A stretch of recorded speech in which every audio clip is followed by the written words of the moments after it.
Time is it? It's game time. And with that, we are thrilled to welcome Chris Rose to the show. Chris, how you doing today? Well, I was okay until the first thing I heard in my headsets was, boy, we really need Ben Simmons. And then I about grew up needs a loose exaggeration. It did kind of ruin my day too, Chris. Hey, man, we got to get your take on it. You. He tried to teach the way Mikey is real good. I know he is. And just, subtly giving you the advanced analytics. And then after a while, I'm like, well, maybe Ben Simmons could be the difference between us beating the Celtics. The way he did it was I could be talked into. Yes. Yeah. No. Chris well, let me talk you out of it. All right, here we go. Yes. The reality is, no matter what the analytics say, and I understand it, I have watched him not be guarded in several playoff series. It's like whenever his team has the ball, it's 4-on-5. And the problem is, if you make him a defensive stopper, there's still the flow of the game you have to worry about. Yes. So when are you using him as a defensive stopper? I think it's situationally. But situationally means what? So we're up 3 late in the with game, 2 minutes to go. And you need a stop, and you can get him off the floor afterwards. So we got to tell him to get on the Theragun or the treadmill before like the final minute of the game because he hasn't played at all. Yeah, listen, that's why I don't like it. Yeah. That's why I think it's crazy. No, I think it's insane. I think there's Chris other is right. guys to be had. He's got to be on the floor on offense, and he becomes this liability. And Chris, the reason he's unguarded is because he's not a threat. He's a liability. Yeah, it's 4-on-5. I mean, I'd rather just keep Ancora, and at least you know that you can shoot a corner 3 with him and things of that nature. I know he's not as big as Simmons, but there's other guys to be had. Let's not, I'm more intrigued by Ball than I am by Simmons. I don't want him anywhere near a floor with meaningful time on the clock or, the other thing about this group is they're so likable because they all feel like they're pulling in the same direction. I have no idea what the hell I'm getting out of Ben Simmons. Zero. My God, I used to be such a better-looking guy. What the hell happened with this beard? Chris, doesn't it suck that we've aged like this? This wasn't supposed to happen to us. Nah, the beard's add about 5-10 years to us, though, man. That's the thing. So it's been a big discussion in the Rose household. I'm sure people will be enamored with this discussion. The whole beard idea came during the pandemic. And my wife was like, you're not going to be on TV for a while. Why don't you grow out a beard? I was like, I got to be honest with you. It's not going to change my crappy personality. I'm still going to be the same guy. So whether I got a facial hair or not, you got the same dude that you've been with for almost 30 years. So she was like, I'll run with it anyway. So she still likes it. I think she's the only one. And for anybody that's actually been in a relationship longer than 17 years, and we've been in one since 1995. So I'm going to keep it. Yeah, I don't care if it ages me a few years. The rest of it's all good. Man, look at the glow, though, better. Man. That thing is sharp. He did well, that was good lighting. Good looks to him. That's some really that was lighting. Good lighting and the right time of day in Tampa. That's when that was taken. Where were you when that was taken? I forget where we had our set, but it was right by some pier. It was beautiful. Were you with the NFL Network or MLB Network at that point? I was with I was covering Super Bowl 55, so it was actually the first big event back from the pandemic, and it was crazy because I don't know if people remember, but there were only 25,000 people at the game, and at least half of them were like doctors and nurses and the whole bit. But it was so strange just even walking into the event at the time. We didn't know if we were allowed to be close to people or had to keep 10 feet distance. It was a very, very strange outing. So that picture was taken 4 years ago. 4 years ago. Yeah, the beard's if I did shave, I'd still have it. No, you would look. I'm telling Chris, you would look just as young, dude. You shave that beard. I shave this once in a while, man, and it cuts 10 years off. Yeah. Mm-hmm. Listen, I don't grow a beard because it's like Chris. It's about half white. But I like the beard. It's my little security blanket. Well, you've had it for as long as I've known you. I've had it for a while. Yeah. I'm not gonna get into the beard talk. I want to go to these Guardians. And I wore my Guardians gear just because I knew you was coming on. What can you explain to somebody like me the rationale between with the Jimenez move? Can you let me know? Like, to me, it seemed like they were on a trajectory. The Naylor move after that, and it's just kind of like I don't know in what direction they're going. Is this a youth movement? Is this a salary movement? Where are they going with that move? Because a lot of people are confused. If you got a guy who can play defense that well, you kind of just hope his stick is better than it was last year, but you move on from that, and you didn't get. I wouldn't say you got any major prospects from it. What did you think of the trade, and what did you think of those two moves with Naylor and Jimenez in the offseason? Well, first of all, I'll match you 1 for 1. There you go. There it is right there. There we go. So here's the explanation. Andres Jimenez is the best defensive second baseman that we've got in Major League Baseball. So even when he's not hitting well, he's basically what we call a 4-win player, which is well above average. It's bordering on an all-star type player. This is ridiculous. I can't pull this off. The reason the Guardians did this right now was his salary is going to really start to go up after this year. I think he makes around $10 million this year, then jumps to like 15, then 23 for a bunch of years in a row. If he had another season at the plate like he did this past year, he was going to be not unmovable, but they were going to either have to eat salary or take back a lesser prospect, which I don't think they wanted to do. So they felt like this is the time to do it. Plus, the Guardians have a ton of middle infield prospects. At some point, you either have to move those kids or move them up to the big leagues. So I think Juan Brito is going to be the first guy that gets a crack at it. I still think that Gabriel Arias is in the infield mix somehow. We know that Travis Bazzana was the number 1 overall pick. I still think he's probably a year away, although maybe if he really hits it hot running this year that you could see him toward the end of the season. I love Jimenez. I think he's a glue guy. He's obviously a fantastic defender, but I understand why they moved him at this point. And what it allowed them to get a guy like Spencer Horwitz for 10 minutes where they could then flip him to Pittsburgh for a guy who could be a solid middle-of-the-rotation dude in Ortiz this year, which is something that we severely lacked when we made a run to the ALCS a season ago. With Naylor, I think I told you on this show probably a year ago they missed the boat on extending him. And once they didn't extend him, well, they've got other guys in the pipeline, and they're not going to pay him. I mean, you can see how tough a time it's been for Pete Alonso to get a contract. And Pete Alonso's been as prominent a slugger as they've had in the National League since he came up 6 years ago. He can't get a deal. So Josh Naylor, what were you going to pay him that was going to make him happy? I don't know if there was probably an agreeable number. Is it a risk, what they've done? Absolutely. Do I believe in this front office? More times than not, I do, particularly on the trade front. But they are trying to thread a very thin needle at this point. Yeah, Chris, I would echo those thoughts. I also think that Jimenez took a step back offensively and wasn't quite as good offensively as the guy that maybe they thought they had when they signed him long term, and that became an issue too. But defensively, I mean, they're giving up.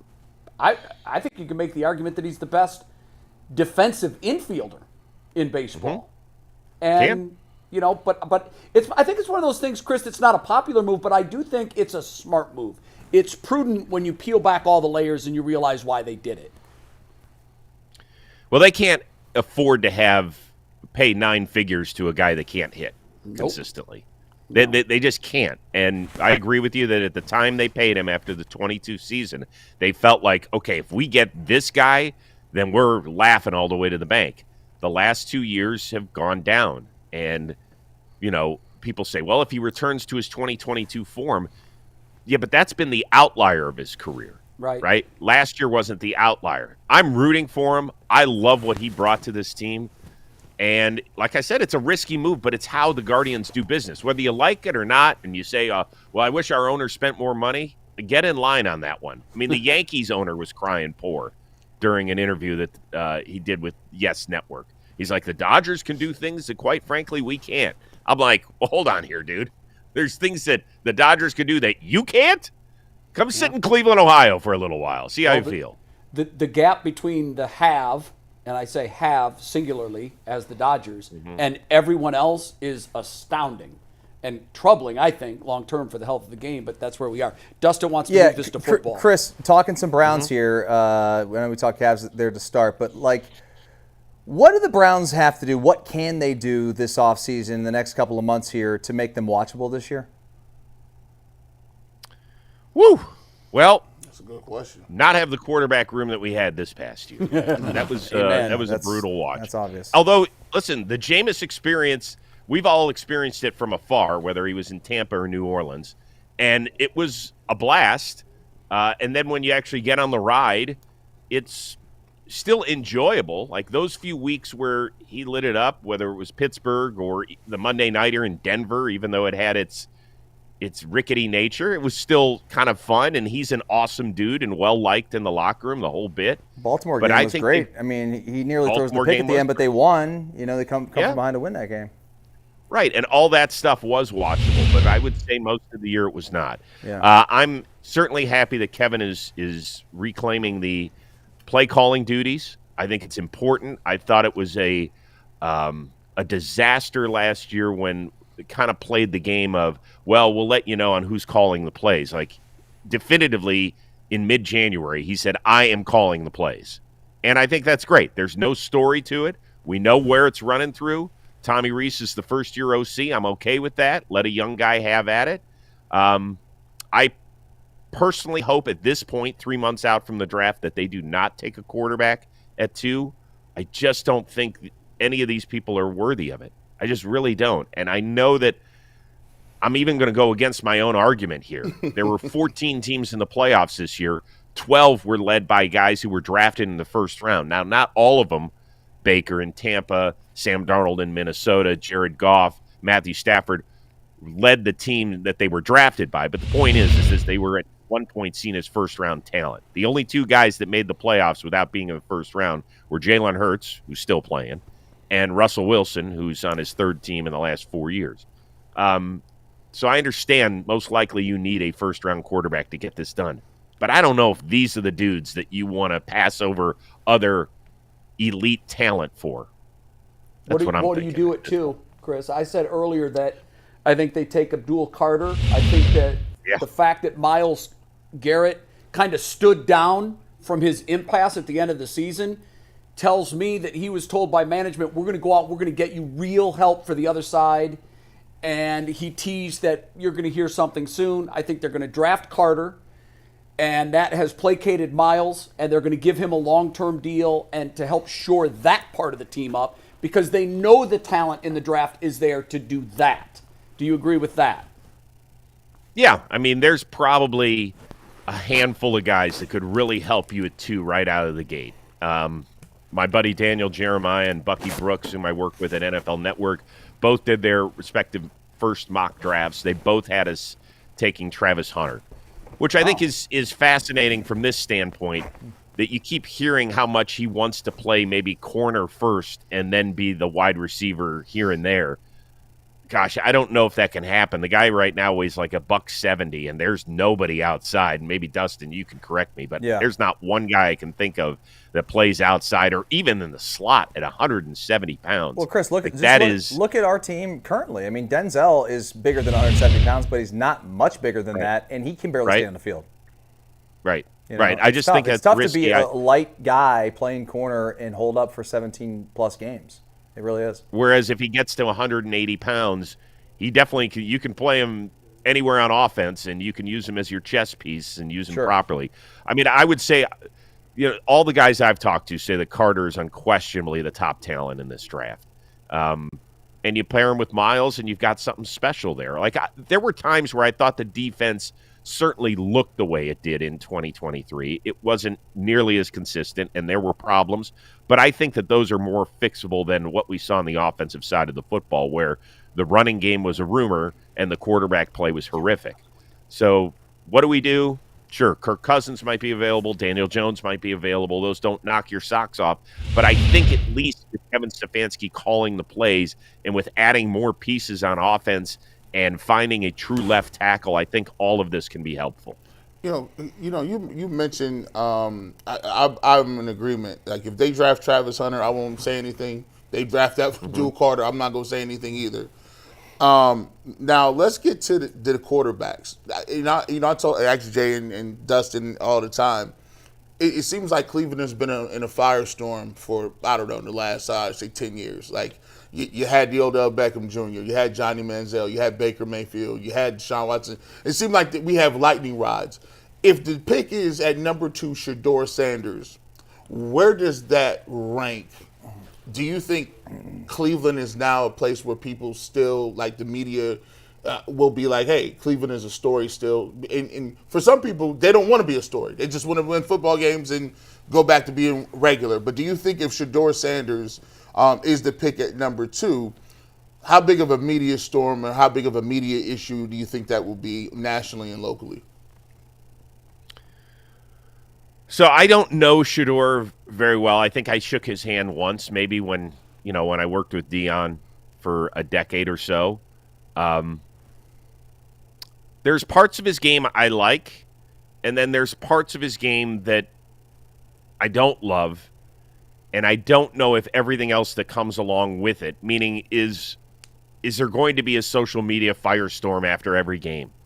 If things don't go well and somebody perceives it as a problem with the organization, is that going to cause something else that you don't want in the locker room? I don't know.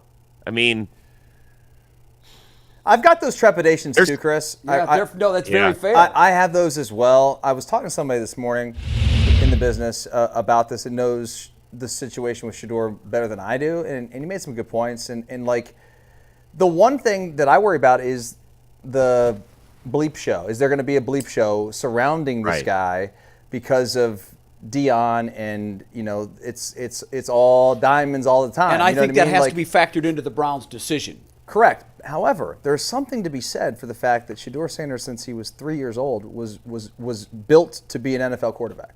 Has had the limelight on him since he was 7 years old, and then everything to this point has been he's the guy. Like, so I can see both sides of it. Well, so is Todd Marinovich. And I also think I hear you. That's one guy. But I also think that Shedeur has good traits, good qualities, and it does take a special player to be able to be the quarterback of this team.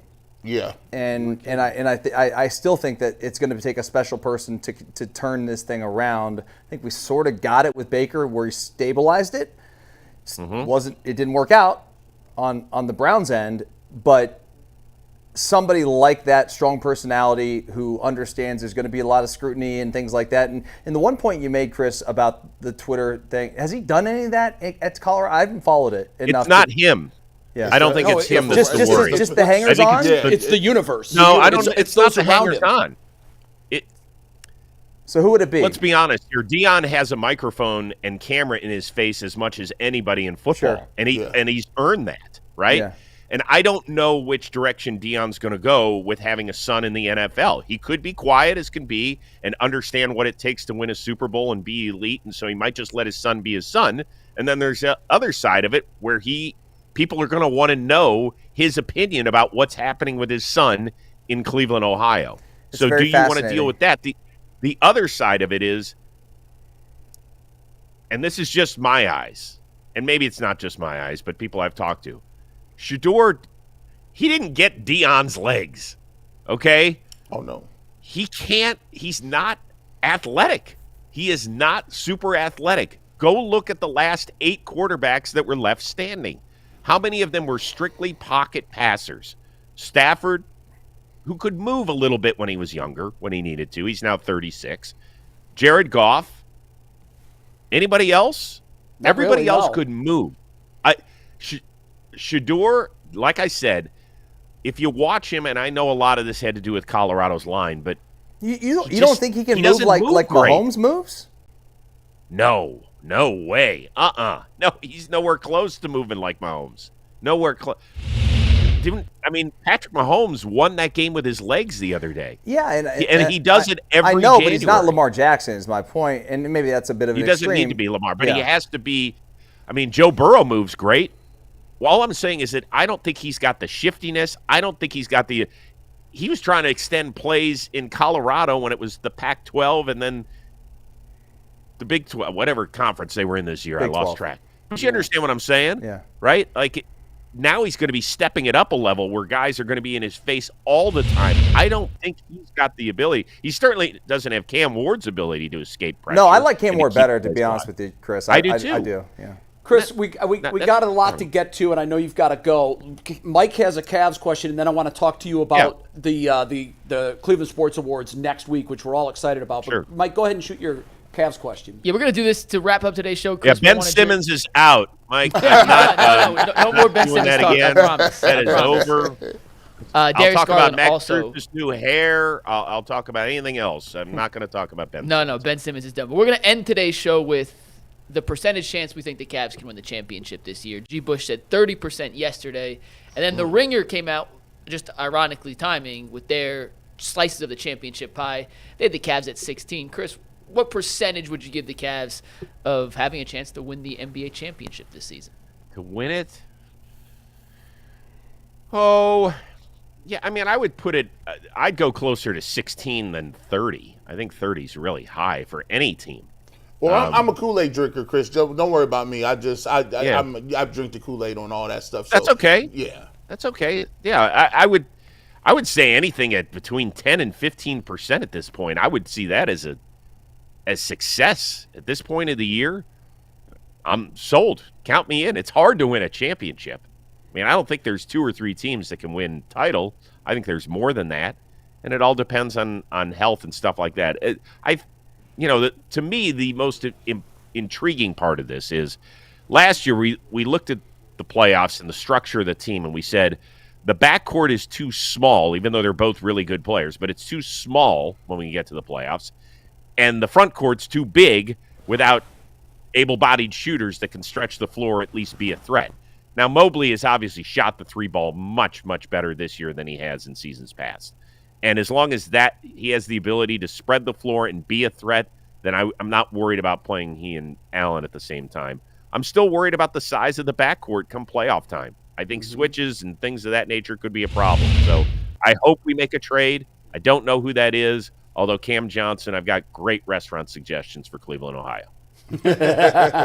All right, before you go, next week for the Ultimate Cleveland Sports Show, the Cleveland Sports Awards, I want to pitch quickly. If you're a fan, you've heard about these incredible evenings, but you've never been a part of them, the price to get in has always been very high. You're paying for $12,000 for a table or whatever it is.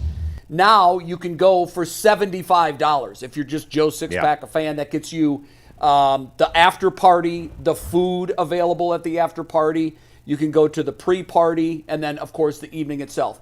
What I'm most looking forward to is your roundtable with 4 former Indians that were on that 95 team. I can't wait to watch that. Tell us a little bit about what you're going to discuss and how you're going to traffic that.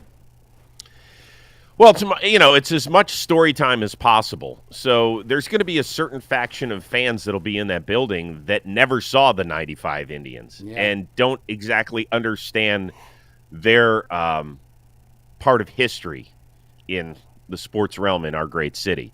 And it literally saved baseball, I think, in our town. For those of you that never went to a game in Old Cleveland Municipal Stadium, it was incredible. I mean, there were 3,000 fans some nights in an 80,000-seat stadium. Mm-hmm. I literally had conversations with the left fielder when I would sit out there. No joke. You could talk to them.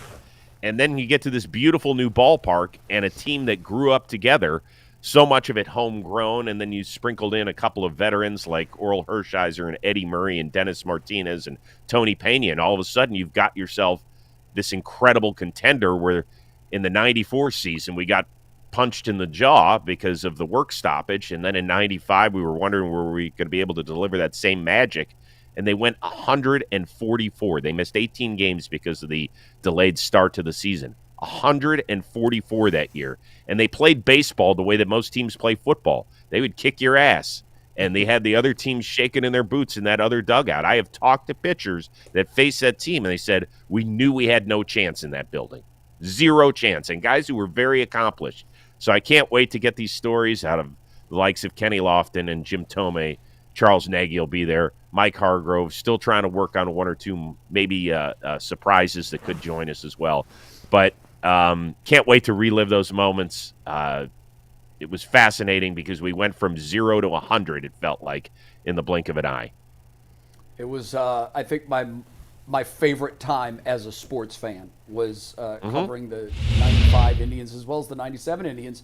That 97 team, although the composition was a little different, lost in 7 games and extra innings down in Miami.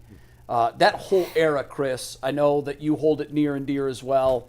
I can't wait for that evening. It's going to be a blast. If you want to get tickets, you saw the website. You can just search Cleveland Sports Awards, and it'll take you to a spot where you can buy tickets. It's going to be a great night, Chris, and I'm looking forward to seeing you in person. Yeah, it'll be fun, Jay. There's no question. I hope to see everybody out there. And most importantly, if you do see me that night and you're like, God, you look different on the Ultimate Cleveland Sports Show. Yes, I will be dyeing my beard this weekend. And so you it's go have with a the nice dye. setting. Yeah. Oh, yeah. Yeah, so do I. Well, What's your number? I have no idea what my number is. Yeah, I'm M45. Don't you? Yeah, doesn't it burn your skin? It can. Be careful. I do. Man, I tried it one time, and, do it all the time. my face swelled up, and You left it on too long. I don't know. And then I thought, Well, what the hell am I going through this Try vanity not bullshit to for?